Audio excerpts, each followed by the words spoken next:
a new AP poll has come out for Division One women's basketball, and it goes as follows. And I apologize for looking down because I cannot memorize all this stuff.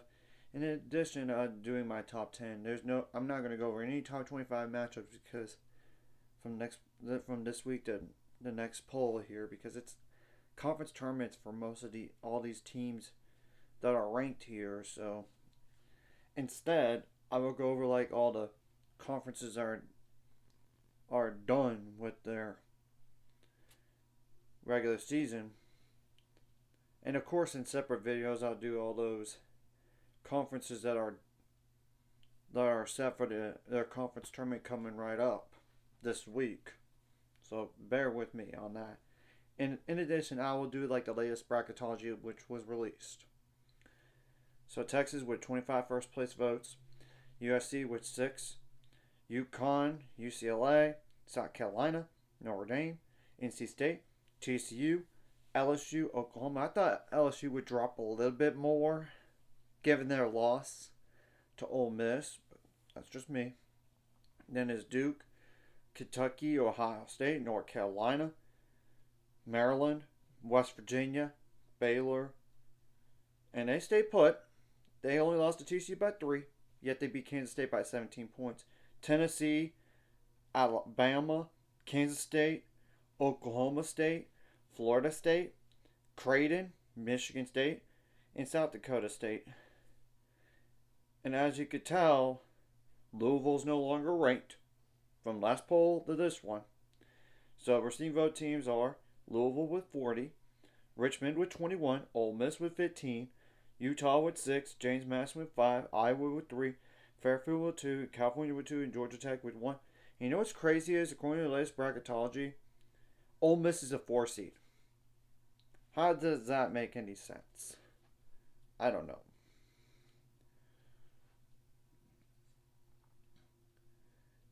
Now I will just go over my top 10 real fast here. And it is similar. Texas, USC, UConn, UCLA, South Carolina, NC State, Notre Dame, TCU, Oklahoma, and one of Duke and LSU. And I decided I would leave out LSU if it was up to me, because they did lose at home on their senior day to an unranked team. And I know there was no Flau'jae Johnson. I already mentioned that when I went over that upset, but you get the whole point. So outside looking in goes as follows, in no particular. Of course, one of Duke and LSU would be on that list, and it's Kentucky, Ohio State, North Carolina, Maryland, Baylor, and West Virginia. Yeah, I'm leaving Tennessee off the list, and they're definitely in danger of not hosting the first 2 rounds of the NCAA tournament now because of that Georgia loss. Now, I'm just going to go over like the final ACC standings. Then I'll go over all the other ones. As we all know, only the top 15 participate, and it's based on tiebreakers, granted. So NC State and Notre Dame 16-2, but NC State beat Notre Dame. Duke 14-4, North Carolina 13-5, Florida State 13-5, Louisville 13-5, California 12-6, Virginia Tech 9-9, Georgia Tech 9-9, Virginia 8-10, Stanford 8-10, Boston College 6-12, St. Nicholas for Syracuse and Clemson. Pitt 5-13, Miami, Florida 4-14, Wake Forest and SMU were 2-16. So thus, as you could tell, Pitt through SMU, your season's over. We're gonna have to wait and see what that happens in of course, the transfer portal later on this month when it officially opens. I might as well just go over like the current American standings real fast. And I know there's still games going on. I get it.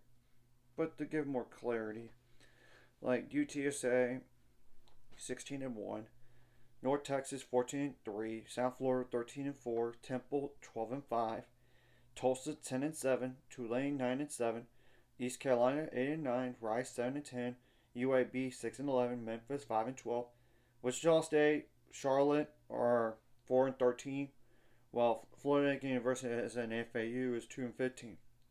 Now I will go over the last Big 12 standings here. Obviously TCU is the 1 and Baylor's the 2. I mean TCU's 16-2, but I will say TCU almost let that game go to overtime. I'm just telling the truth. Baylor 15-3, which I know they will not have their own little page bugs for sure for the Big 12 tournament. That's what Nicky Khan said on the radio. There's Oklahoma State 14-4. What's crazy is they lost to Houston. I mean, and BYU. West Virginia 13-5. Kansas State 13-5. Utah 13-5. So there's going to be some tiebreakers in there, of course. Then Iowa State 12-6, Arizona 10-8, Colorado 9-9, Cincinnati 7-11, Kansas 6-12, Texas Tech 4-14. Same thing goes for BYU and UCF. Arizona State's 3-15, and Houston 1-17. How in the world did they beat Oklahoma State? I still don't understand. They were up so big, but I know they barely won. But come on, you don't see that happening. Of course, I'll go over the final Big East standings here. UConn 18-0, Creighton 16-2, Seton Hall 13-5, Marquette 12-6, Villanova 11-7, DePaul 8-10, Providence 6-12, St. John's 5-13. Same thing goes for Butler 5-13, Georgetown 4-14, and Xavier 1-17. And I'm going to go over the Big Ten final standings, and of course it's the top 15 get to play. Oh, I need to go back and mention that actually Pitt is in the ACC tournament. My bad, but because there's 18 members with Notre Dame, and it's trick. It's hard to keep up all these conferences, y'all. I apologize for that mishap, but you get the point. What I'm saying here, only a certain amount gets to play. Now the Big Ten obviously has 18 members themselves, and the final standings goes as follows: USC 17-1, UCLA 16-2. They're the top two in the class, of course, and all this. And Ohio State 13-5, Maryland 13-5, which there's a tiebreaker, of course. Of course, there's gonna be tiebreaker rules. Michigan State, Michigan, and Illinois 11-7, Oregon 10-8, Indiana 10-8, Nebraska 10-8, Iowa 10-8. So there's gonna be a lot of tiebreakers. Washington 9-9, with Minnesota 8-10. Wisconsin 4-14, Rutgers 3-15, Purdue 3-15, Northwestern 2-16, and Penn State 1-17. So it's definitely Northwestern and Penn State are definitely out. Well, it's going to be either Purdue or Rutgers going to be on the out, which in this case it will be Purdue.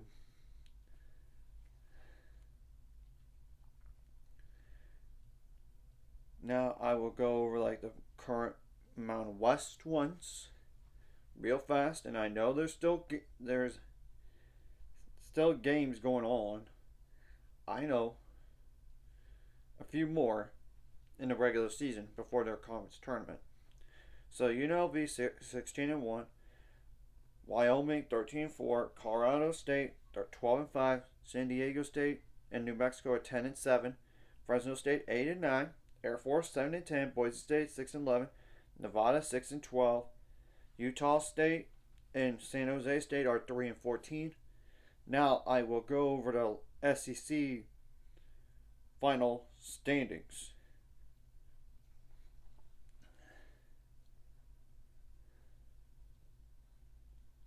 And it goes as follows.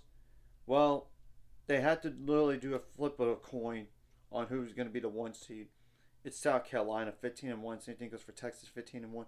Then there's LSU 12-4, Kentucky 11-5, Oklahoma 11-5. Alabama and Ole Miss are 10-6. Vanderbilt and Tennessee are 8-8. Mississippi State 7-9. Florida 5-11. Georgia 4-12. Missouri 3-13, which they're going to get a new head coach. Definitely going to happen. Auburn 3-13. Arkansas 3-13. And Texas A&M 3-13. So that's all the information right there that you need to know on either the final standings for all these conferences that are completed before their conference tournaments, or the few of those that are still going on, like the American and the Mountain West. Just to give some ideas and all this. So we're going to have to wait and see what happens. And obviously a week from this upcoming Sunday is the selection show. And now I will go over the latest bracketology in a different video because it's already like almost 12 minutes here. So anyways, if you like this content, hit the like and subscribe button. See you guys later on the road to 800 subscribers. Of course, ultimate goal is 1,000 more. So money at this. Of course, like video, comment video really helps YouTube algorithms. More people see it. Sharing the video does help as well, so more people can watch. And if you're watching and not subscribe, hit subscribe button. It's free. Notification bell as well.